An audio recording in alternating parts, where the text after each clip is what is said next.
Yan, mga idol, oh. Ito na yung ating inuli kanina. Palakang bukid. Ito nga pala yung balat. Piprito natin ng crispy. Habang busy sila, sasalis tayo. Tapos nandito naman yung palakang bukid natin, yung laman. Binabalatan muna natin kasi yan bago natin iluto.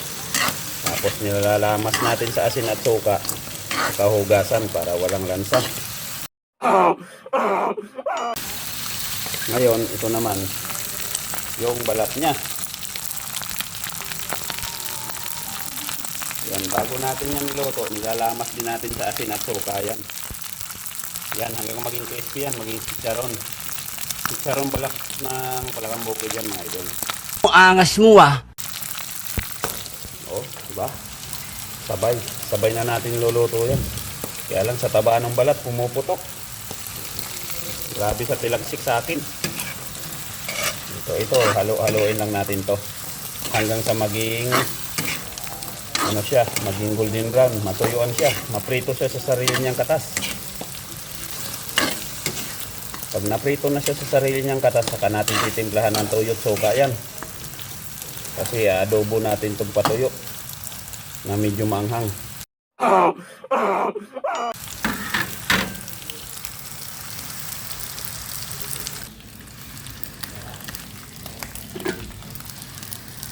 Takpan muna natin para lumabas yung sarili niyang katas.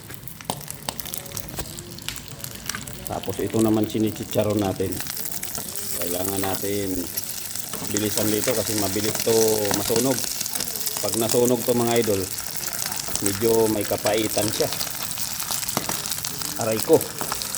Nanlalaban. Ang tinimpla natin diyan ay magic sarap lang at saka asin. Pero solid to, mga idol, pagka natikman niyo yan. Makakalimutan yung mga utang nyo. Pati yung mga marites yung kapitbahay, baka makakalimutan nyo. Hindi, wow. Ako, pag nakakain ako nito, mga idol, naalala ko mga utang ko eh.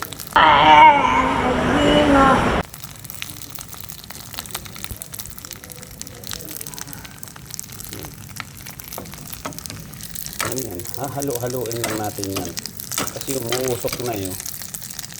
Baka ma-overcook. Ay, ubod ng pait. Pag natikman nyo naman yan, nako, sasabihin nyo, Diyos ko po, Rode, napakasarap pala na rin. Ayan na, Rode, crispy na siya. Ang problema, mahiyain. Ayaw sumakay sa sandok. Ayan na. Hop.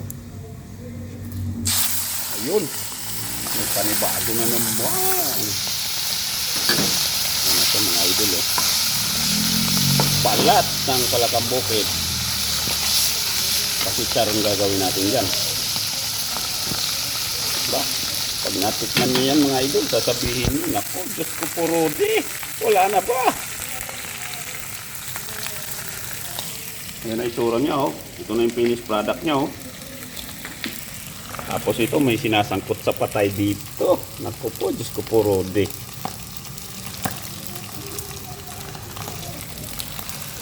Aray ko. Diba? Grabe na, init. Ang tawag niya. Napakabango. Para tayo nagsasangkot sa native na manok, oh. Mas malasa pa to sa manok. Pasintabi na lamang po sa hindi kumakain ng palakang bukid, mga idol, ha. Pasensya na po. Kasi kanya-kanya tayo panlasa.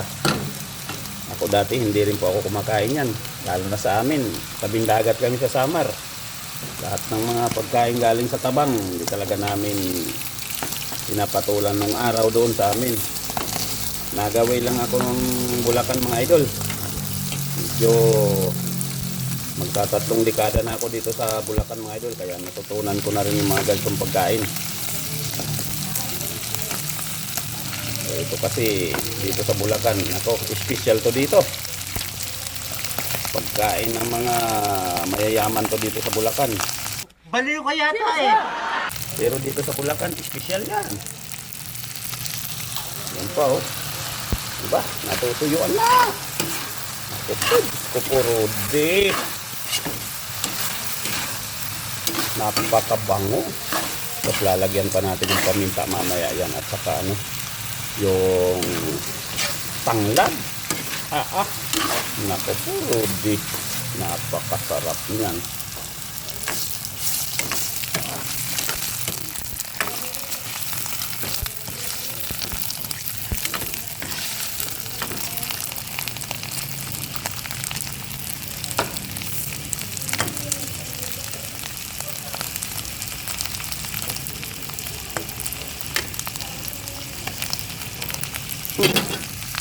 Talap yan tapapoy oh. Oh, crispy. Uy, crispy. Oh, pumuputok mga idol. Talap tapapoy yan. Shoutout nga pala kay Romeo Mindanao TV. Kay J. Valdez TV. Saka kay Kuya Jaime dyan. Ng Parada. Buban. Aray ko.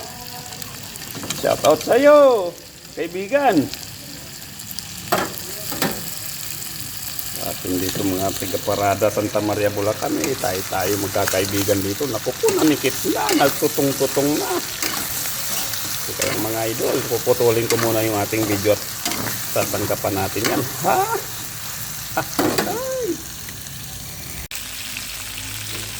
Wala. Napipito na sa sariling kapas. Napipito na sa sariling kapas. Okay na mga idol. Lantakan na natin ito. Palakang bukid. Adobong palakang bukid mga idol. Yan o.